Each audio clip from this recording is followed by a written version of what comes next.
हमें यहाँ पर क्या पढ़ना है, ट्रिग्नोमेट्रिक रेशो, ठीक है, trigonometric ratios of some specific angles.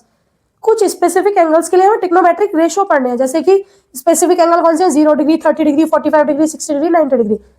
अब यहाँ पर क्या होता है, अब सबसे ज्यादा आप लोगों को दिक्कत इस चीज में आती है कि इनकी वैल्यूज को याद कैसे करें, क्योंकि एग्जाम में तो भाई वैल्यू देंगे नहीं आपको, केवल क्वेश्चन होगा और आपको उसकी वैल्यू खुद से पुट करनी होगी, वैल्यू याद करनी होगी। तो इसके लिए मैं आपको एक बहुत अच्छी सी ट्रिक बताती हूँ, छोटी सी, जिससे कि आपको सारी ही जो टेबल है विद इन 2 से 3 मिनट्स आप इसको बना लेंगे। ज्यादा से ज्यादा जो आप लेंगे मैक्सिमम 2 मिनट्स लेंगे, ठीक है, उससे ज्यादा समय आपको नहीं लगेगा। तो करना क्या है, कुछ नहीं करना, हम पहले सबसे पहले जो वैल्यू निकालेंगे वो साइन 0, 30, 45, 60 और 90 की निकालेंगे, और उसी वैल्यू से पूरी टेबल को आपके सामने, चाहे आप टाइमर लगा लेना, 2 मिनट के अंदर निकाल के हम सारी टेबल को बना सकते हैं, ठीक है। चलिए स्टार्ट करते हैं। साइन की वैल्यू निकालनी है 0, 30, 45, 60 या 90 के लिए। सबसे पहले करना क्या है, नंबर लिखते हैं, क्या, 0, 1, 2, 3, 4, ठीक है, हमने ये नंबर लिख लिए। उसके नीचे अपॉन में, सबके नीचे क्या लिख देना है, सबके नीचे अपॉन में लिखेंगे 0/4, 1/4, 2/4, 3/4 एंड 4/4, ठीक है। जो कट हो सकता है कट कर लीजिए, वरना क्या देखिए, यहाँ 2 1 2, 2 2 4, कट हो गया, ये कट नहीं होगा, यहाँ पर कट हो जाएगा, 4 1 4, 4 1 4, ठीक है। 0/4 की वैल्यू क्या होती है, 0, 1/4 एज इट इज उतार लिया, फिर आपका 1/2 और 3/4 और यहाँ पर आपका 1। अब करना क्या है, कुछ नहीं, सबका आपको क्या लगा देना है, रूट, क्या लगा देना है, रूट। देखिए एक बात आपको अच्छे से पता है कि √4 बराबर होता है √2 × 2, इसका मतलब कि दोनों पेयर में से एक पेयर भरा जाएगा। √4 की वैल्यू क्या होती है, 2, तो जहां जहां √4 है वहां वैल्यू क्या पुट कर देंगे, 2। देखिए √0 आपका 0 रहेगा। अब 1/√4 को क्या लिख सकते हैं, 1/2, 1/√2 एज इट इज रहेगा, ठीक है, क्योंकि ये तो 1/√2 है, सॉल्व इससे ज्यादा होगा नहीं। इसकी वैल्यू क्या आ जाएगी, √3/2, क्योंकि √4 का भी मैंने बताया था क्या लिख सकते हैं, 2, और √1 की वैल्यू क्या रहेगी, 1। तो ये जो वैल्यूज आई है ये आपकी साइन की वैल्यू आई है। साइन 0 डिग्री होता है आपका 0, साइन 30 डिग्री होता है आपका 1/2, ठीक है, साइन की है ये। साइन 0 आपका कितना होता है, 0, और जो आपका साइन आपका 30 होता है, 30 डिग्री, वो 1/2 होता है। साइन आपका 45 होता है आपका 1/√2, साइन 60 की वैल्यू √3/2, और साइन 90 आपका जो होता है वो 1। तो आपकी साइन की वैल्यू फटाफट निकल गई, ठीक है। अब ये वैल्यू निकल गई, इस वैल्यू के बाद आपकी टेबल बहुत सिंपल, छोटी सी और ध्यान देने वाली बात यह है, आपको क्या ध्यान देना है कि साइन जो होता है वो क्या होता है, साइन होता है अपोजिट 1/cosec थीटा, ठीक है। जो साइन की वैल्यू होगी, यदि हम उसको उल्टा कर दें, वो किसकी वैल्यू आ जाएगी, cosec की।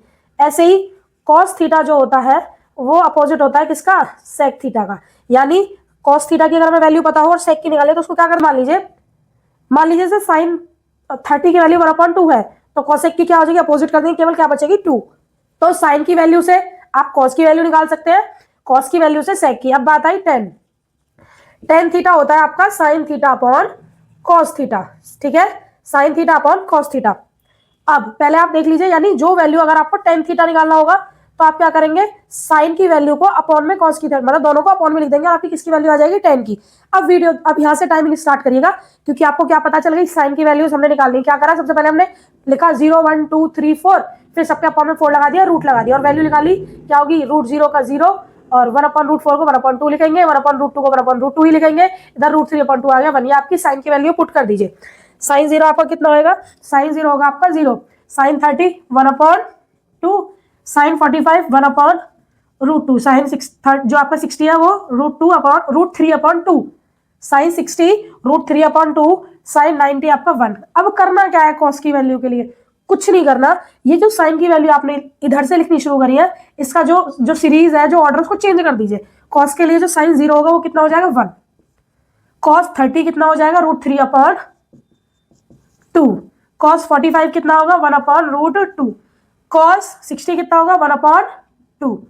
और कॉस आपका जो 90 होगा वो कितना हो जाएगा, 0, ठीक है। tan थीटा की बात करें तो जस्ट मैंने अभी आपको क्या बताया था कि जो tan थीटा होता है वो अपोजिट होता है tan थीटा इक्वल टू होता है sin θ/cos थीटा। मान लीजिए tan 30 की वैल्यू निकालनी है, तो tan 30 की वैल्यू क्या होगी, sin 30 की वैल्यू अपॉन cos 30 की वैल्यू, ठीक है। अब आप इधर से देखिए, tan 30 की वैल्यू के लिए जो आपकी sin 30 की वैल्यू 1/2 अपॉन cos 30 की वैल्यू √3/2, ठीक है। अब इसकी वैल्यू निकालने के लिए 1/2 इंटू, क्योंकि डिवाइड में डिपोजिट हो जाएगा, 2/2 से 2 कट जाएगा, वैल्यू कितनी आ जाएगी, 1/√3। कहने का मतलब ये, इसको अपॉन में करते जाएंगे तो tan की वैल्यू आती जाएगी, ठीक है। तो अब 0/1 क्या होता है आपका 0, 1/0 क्या होता है नॉट डिफाइंड, ठीक है।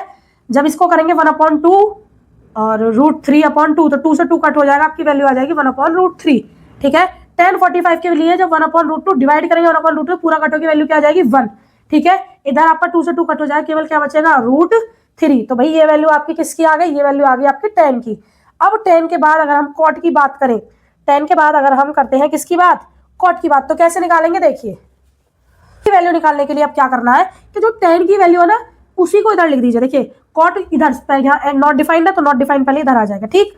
उसके बाद √3, तो रूट जो 60 की वैल्यू है वो 30 की आ जाएगी, फिर यहाँ 1, इधर 1/√3, इधर आपका 0, ठीक। आपका कॉसेक और सेक बचा। कॉसेक और सेक के लिए आप क्या करेंगे, देखिए कॉस का अपोजिट जो होता है साइन का, सॉरी देखिए साइन का जो अपोजिट होता है वो होता है कॉसेक, ठीक है। तो जो साइन की वैल्यू है अगर उसको अपॉन में कर देंगे तो कॉसेक की वैल्यू आ जाएगी। तो अब देखिए इसको अपॉन में करने के लिए क्या करते हैं, देखिए 3 का अपॉन क्या होता है 1/3 होता है ना, तो इसमें सभी में अपॉन लगाना और वैल्यू लिख देनी है, ठीक है। तो कॉसेक की क्या होगी 1/0, और 1/0 क्या होता है आपका नॉट डिफाइंड, ठीक है।